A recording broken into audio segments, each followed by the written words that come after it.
नमस्कार दर्शकों, आप सभी का स्वागत है डीएचपी न्यूज चैनल में। मैं हूं आपके साथ रोहित शर्मा। आज की हिमाचल प्रदेश की आपको महत्वपूर्ण खबरें बताने वाले हैं। सारी खबरें जानने के लिए वीडियो को आखिर तक जरूर देखें और यदि आपने अभी तक चैनल को सब्सक्राइब नहीं किया है तो जल्दी से चैनल को सब्सक्राइब जरूर कीजिए। साथ ही बेल आइकन को क्लिक कीजिए जिससे आपको रोजाना हिमाचल की बड़ी अपडेट्स मिलती रहें। चलिए शुरुआत करते हैं और जानते हैं आज की हिमाचल की बड़ी खबरें। बीएड प्रवेश परीक्षा का परिणाम घोषित, एक सप्ताह में जारी होगी शनिवार मेरिट सूची। हिमाचल प्रदेश विश्वविद्यालय ने बीएड प्रवेश परीक्षा 2022 का परीक्षा परिणाम घोषित कर दिया है। इसे विश्वविद्यालय की वेबसाइट www.hpuniv.ac.in पर परीक्षार्थियों की सूचना के लिए अपलोड कर दिया गया है। घोषित किए परीक्षा परिणाम के एक सप्ताह के भीतर विश्वविद्यालय शनिवार मेरिट सूची जारी करेगा। बीएड में प्रवेश के लिए हिमाचल प्रदेश विश्वविद्यालय अलग से काउंसलिंग शेड्यूल जारी करेगा। प्रदेश भर में स्थापित किए गए 48 परीक्षा केंद्रों में 20,420 अभ्यर्थियों ने परीक्षा दी थी। विश्वविद्यालय ने 14 दिन में प्रवेश परीक्षा का परिणाम घोषित कर दिया है। अभी शनिवार मेरिट सूची जारी होने में एक सप्ताह का समय लगेगा। स्नातक डिग्री कोर्स के नतीजे अभी घोषित होने को है, इसलिए विश्वविद्यालय सरकारी बीएड संस्थानों और 73 विवि से संबंध निजी बीएड कॉलेजों के करीब 8,000 सीटों के आवंटन के लिए अलग से बाद में काउंसलिंग शेड्यूल जारी करेगा। 16 जून को धर्मशाला आएंगे पीएम नरेंद्र मोदी, कर सकते हैं रोड शो। शिमला के बाद धर्मशाला में प्रधानमंत्री नरेंद्र मोदी रोड शो कर हिमाचल की सियासी फिजा गरमा सकते हैं। हिमाचल भाजपा ने पीएमओ को धर्मशाला में प्रधानमंत्री नरेंद्र मोदी का रोड शो करवाने के लिए प्रस्ताव भेजा है। अगर पीएमओ ने प्रस्ताव को मंजूरी दी तो धर्मशाला में पीएम का रोड शो होगा। भाजपा के नेताओं ने प्रधानमंत्री के रोड शो के लिए तैयारियां शुरू कर दी हैं। पार्टी सूत्रों की माने तो रोड शो के सफल आयोजन के लिए शीर्ष नेताओं ने विधानसभा अध्यक्ष विपिन परमार को जिम्मा सौंपा है। पीएम नरेंद्र मोदी का धर्मशाला में 16 से 17 जून तक 2 दिवसीय दौरा है। इस दौरान पीएम एचपीसीए स्टेडियम धर्मशाला में देश के सभी मुख्य सचिवों के साथ बैठक कर महत्वपूर्ण विषयों पर चर्चा करेंगे। कॉलेजों में 10 जुलाई से होंगे दाखिले, 1 अगस्त से शुरू होगी पढ़ाई। प्रदेश के डिग्री और संस्कृत कॉलेजों में 10 जुलाई से दाखिले शुरू होंगे। 1 अगस्त से कॉलेजों में नया शैक्षणिक सत्र शुरू होगा। उच्च शिक्षा निदेशालय ने वीरवार को प्रवेश और छुट्टियों का शेड्यूल जारी कर दिया है। 26 जुलाई तक कॉलेजों में मेरिट लिस्टें जारी होंगी। शुक्रवार से 4 जुलाई तक कॉलेजों में 25 दिन की गर्मियों की छुट्टियां रहेंगी। उच्च शिक्षा निदेशक डॉक्टर अमरजीत कुमार शर्मा ने बताया कि 10 से 20 जुलाई तक कॉलेजों में शैक्षणिक सत्र 2022-23 के दाखिले फॉर्म जमा होंगे। 21 जुलाई को पहली मेरिट सूची जारी होगी। 22 से 25 जुलाई तक 4 दिनों के दौरान फीस जमा होगी। 26 जुलाई को दूसरी मेरिट सूची जारी होगी। इनकी फीस 27 और 28 जुलाई को जारी होगी। 29 और 30 जुलाई को फर्स्ट ईयर के विद्यार्थियों के लिए ओरिएंटेशन सत्र होगा। 1 जनवरी 2023 से 4 फरवरी 2023 तक 35 दिनों की सर्दियों की छुट्टियां रहेंगी। 15 अप्रैल से 20 मई 2023 तक कॉलेजों में वार्षिक परीक्षाएं होंगी। जून के अंतिम सप्ताह में पुलिस कांस्टेबल की लिखित परीक्षा कराने की तैयारी। हिमाचल प्रदेश में इस माह के अंत तक पुलिस कांस्टेबल की लिखित परीक्षा होनी संभावित है। पुलिस मुख्यालय ने इसकी तैयारियां शुरू कर दी हैं। अभ्यर्थियों को ऑनलाइन रोल नंबर जारी होंगे। पेपर लीक मामले में फंसे अभ्यर्थियों को परीक्षा में बैठाने की अनुमति को लेकर कानूनी राय ली जा रही है। पुलिस कांस्टेबल लिखित परीक्षा पेपर लीक मामले में अब तक 121 लोगों की गिरफ्तारी हो चुकी है। इनमें 80 के करीब ऐसे छात्र बताए जा रहे हैं जिन्हें प्रश्न पत्र दिया गया था। प्रदेश सरकार ने पुरानी कमेटी को बर्खास्त कर एडीजी अभिषेक त्रिवेदी को परीक्षा कराने का जिम्मा सौंपा है। सूत्र बताते हैं कि सरकारी स्तर पर परीक्षा को लेकर बैठक हुई है। इसमें 26 से लेकर 30 जून के बीच परीक्षा कराने पर चर्चा हुई। हालांकि मुख्यमंत्री जयराम ठाकुर ने पुलिस कांस्टेबल लिखित परीक्षा प्रश्न पत्र लीक मामले की जांच सीबीआई को सौंपने की सिफारिश की है। 1 महीना बीत गया लेकिन अभी तक सीबीआई ने एफआईआर दर्ज नहीं की है। सरकार का मानना है कि मामले की जांच चलती रहेगी। पुलिस विशेष जांच टीम इन दिनों इस मामले में कड़ियां जोड़ने में जुटी है। हिमाचल में बनी सिरदर्द समेत 13 दवाओं के सैंपल फेल। हिमाचल प्रदेश में बनी सिर दर्द, रक्तचाप, बैक्टीरिया, स्किन इन्फेक्शन और उल्टी समेत 13 दवाओं के सैंपल फेल हो गए हैं। इनमें से 10 दवाएं सोलन और 3 सिरमौर के उद्योगों में बनी हैं। केंद्रीय औषधि मानक नियंत्रण संगठन के मई के ड्रग अलर्ट में ये दवाएं मानकों पर सही नहीं उतरी हैं। मई में कुल 1233 दवाओं के सैंपल लिए गए थे। इनमें कुल 41 सैंपल फेल हुए हैं, जिनमें से 13 हिमाचल के हैं जबकि 28 अन्य राज्यों के हैं। जिन दवाओं के सैंपल फेल हुए हैं उनका स्टॉक बाजार से वापस मंगवाने के लिए कंपनी प्रबंधकों को कहा गया है। ड्रग कंट्रोलर नवनीत मरवाह ने सैंपल फेल होने की पुष्टि की है। बताया कि विभाग ने संबंधित दवा उद्योगों को नोटिस जारी कर दिए हैं। 2 दिन प्रदेश के सभी क्षेत्रों में बारिश के आसार, गर्मी से मिलेगी राहत। हिमाचल प्रदेश के कई क्षेत्रों में शनिवार और रविवार को बारिश के आसार हैं। इस दौरान प्रदेश में तपती गर्मी से लोगों को राहत मिलेगी। मध्य और उच्च पूर्वोत्तर 8 जिलों में 14 जून तक मौसम खराब बना रहने का पूर्वानुमान है। पश्चिमी विक्षोभ की सक्रियता से प्रदेश के मौसम में बदलाव आने की संभावना है। मैदानी जिलों में 13 और 14 जून को मौसम साफ रहेगा। शुक्रवार को प्रदेश भर में धूप खिली। ऊना में अधिकतम तापमान 44 और शिमला में 29.6 डिग्री सेल्सियस रिकॉर्ड हुआ। हालांकि जिला कुल्लू में रिमझिम बारिश हुई है। यहाँ किसानों बागवानों के चेहरे खिल उठे हैं। शाम 4 बजे मौसम में बदलाव से जिला मुख्यालय कुल्लू में अंधड़ के बाद बारिश हुई। मौसम विज्ञान केंद्र शिमला ने 11 से 14 जून तक शिमला, सोलन, सिरमौर, मंडी, कुल्लू, चंबा, किन्नौर और लाहौल स्पीति में बारिश के आसार जताए हैं। मैदानी जिलों ऊना, बिलासपुर, हमीरपुर और कांगड़ा में 11 और 12 जून को बारिश की संभावना है। 13 और 14 जून को इन क्षेत्रों में मौसम साफ रहेगा।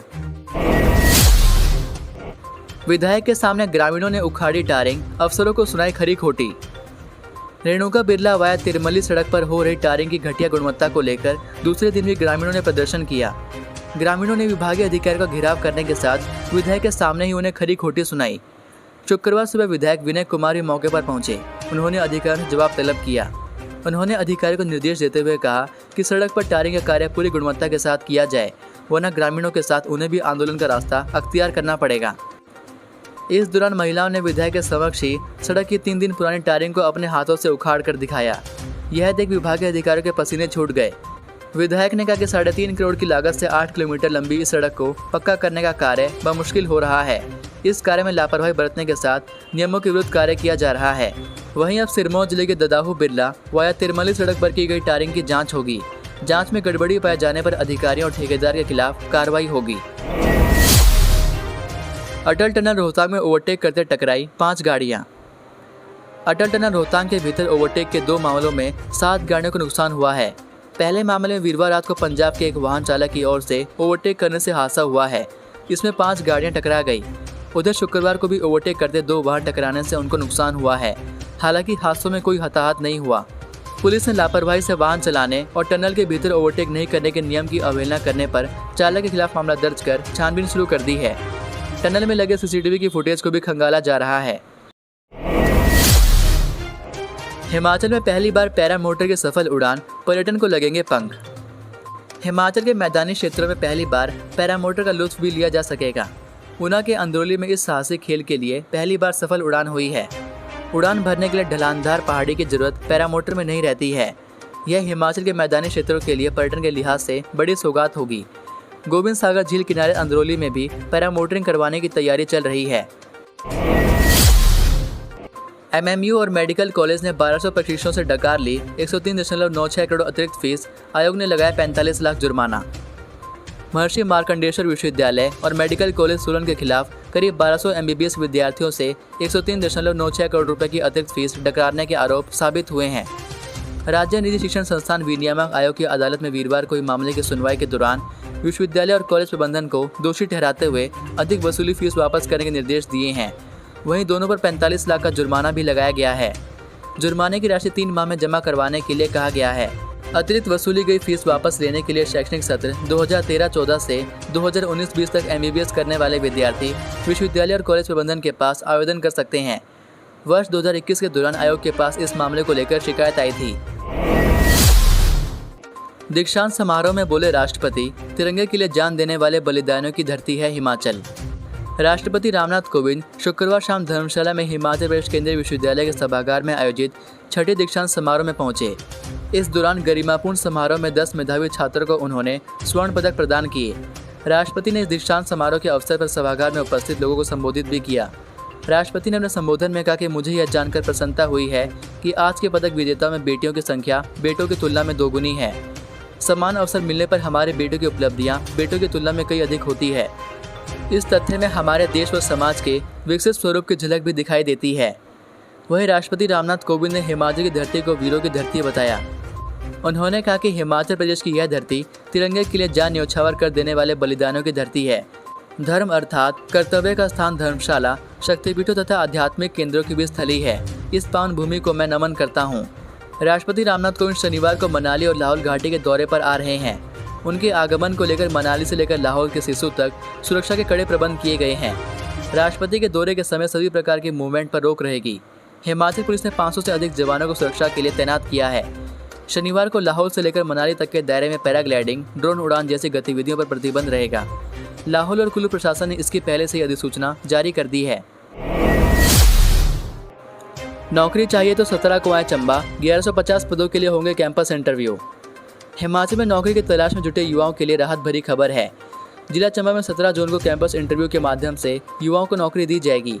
यह इंटरव्यू जिला रोजगार कार्यालय चंबा द्वारा राजकीय औद्योगिक प्रशिक्षण संस्थान में आयोजित किए जाएंगे। इसमें महिंद्रा एंड महिंद्रा लिमिटेड के स्वराज डिवीजन मोहाली में 100 अप्रेंटिस के पद भरने के लिए युवाओं का चयन किया जाएगा। यह जानकारी जिला रोजगार अधिकारी अरविंद सिंह चौहान ने दी। उन्होंने बताया कि चयनित युवाओं को 7700 से लेकर 8700 तक का मानदेय दिया जाएगा। इसके साथ ही अटेंडेंस बोनस, सब्सिडाइज फूड व यूनिफॉर्म भी मिलेगी। इन पदों के लिए शैक्षणिक योग्यता ITI fitter, tractor mechanic, motor mechanic, diesel mechanic व पेंटर रखी गई है। इन पदों के लिए आवेदन करने वाले युवा 25 वर्ष से कम आयु के होने चाहिए। अधिक जानकारी के लिए आप यहाँ पर वीडियो को रोककर पूरी जानकारी पढ़ सकते हैं। 3 बच्चों के माँ बाप हो गए निसंतान, एक एक कर सभी ने तोड़ा दम, जाने पूरा मामला। हिमाचल के सिरमौर जिला से एक बहुत ही हृदय विदारक घटना सामने आई है। यहाँ 3 बच्चों को जन्म देने वाले माता पिता दंपति आज निसंतान हो गए हैं। मात्र 5 साल में इस दंपति के 3 बच्चों को एक एक कर काल ने अपना निवाला बना लिया। यह हृदय विदारक मामला सिरमौर जिला के शिलाई से सामने आया है। घर के आखिरी चिराग बुझने के बाद माता पिता बेसुध हो गए हैं। उनका रो रोकर बुरा हाल है। दरअसल शिलाई के दूर दराज अजरोली पंचायत के गांव जासवी निवासी दुलाराम और सत्या देवी के घर में एक एक कर 3 बच्चों ने जन्म लिया। तीनों संतानों के दिल में जन्म से ही छेद था। करीब 4 साल पहले 16 साल की उम्र में इस दंपति की सबसे बड़ी बेटी मोहिमा की मौत हो गई। वहीं 2 साल पहले 15 वर्ष की उम्र में बेटे रोहित ने दम तोड़ दिया। दोनों की मौत के सदमे से अभी माता पिता उभरे नहीं थे कि घर के आखिरी चिराग संजय ने भी उनका साथ छोड़ दिया। घटना के बाद जहां क्षेत्र में गमगीन माहौल है, वहीं लोग हैरान हैं। बताया जा रहा है कि तीनों बच्चों के दिल में जन्म से ही छेद था। तीनों का इलाज चंडीगढ़ से चल रहा था। बच्चे शारीरिक रूप से हृष्ट पुष्ट और सुंदर दिखते थे। माँ बाप का रो रो कर बुरा हाल है। ऐसा नहीं है कि माँ बाप ने इलाज नहीं करवाया, लेकिन तीनों बच्चे बच नहीं सके। ग्रामीण परिवार को सांत्वना दे रहे हैं। हृदय विदारक घटना से बच्चों से लेकर बुजुर्ग और महिलाओं की आंखों में आंसू हैं। मंडी शिवधाम का पहला चरण अगस्त में होगा पूरा, CM जयराम ठाकुर ने किया निरीक्षण। मंडी के कांगनीधार में 225 करोड़ रुपए से बन रहे शिवधाम के पहले चरण का कार्य अगस्त माह के अंत तक पूरा होगा। इस धाम में प्रवेश के लिए खास तौर पर कैलाश द्वार बनाया जा रहा है। इस पर चंबा की मणि महेश डल झील और सिरमौर के चूड़धार पर्वत को उकेरा जाएगा। यहाँ श्री गणेश मंडल के भी दर्शन होंगे, जिसमें भगवान गणेश की भव्य प्रतिमा स्थापित होगी। सब काष्ठकुंडी शैली में बनाने की योजना है। मुख्यमंत्री जयराम ठाकुर ने शुक्रवार को शिवधाम के निर्माण कार्य का निरीक्षण किया।